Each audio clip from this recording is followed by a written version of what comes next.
quick what I ate today. I finally was successfully dairy-free on the carnivore diet, and I got in the calories that I need to eat to not be hangry.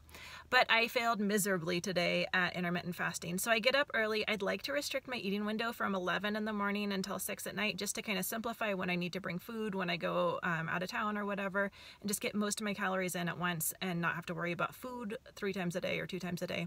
But anyways, I get up early, so I got up at 4, and by 6 I was starving, and I ate a scotch egg. And so scotch eggs are awesome because they're already prepped ahead.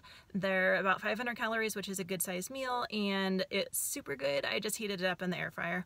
So that's what I had for breakfast. And then around 11, which is when I made my big meal, because that's when I'm trying to get most of my calories in, I made 2 steaks actually on the grill, and then I covered them with 2 fried eggs and a scoop of liver pate, which I have that video of how to make liver pate. It's super easy. It sounds fancy and like intimidating, but it's easy, and it's the most delicious way to eat liver for sure. Chicken liver is great in pate.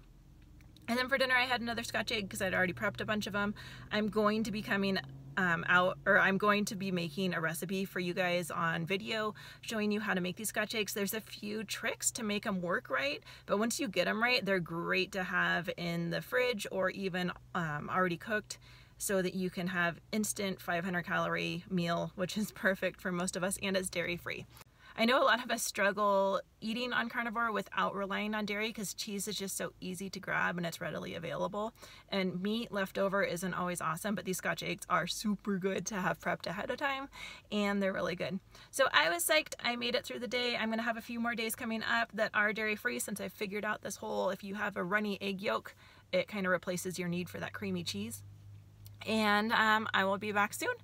So next you can go ahead and check out the liver pate video, and I will be back soon. I'll see you later.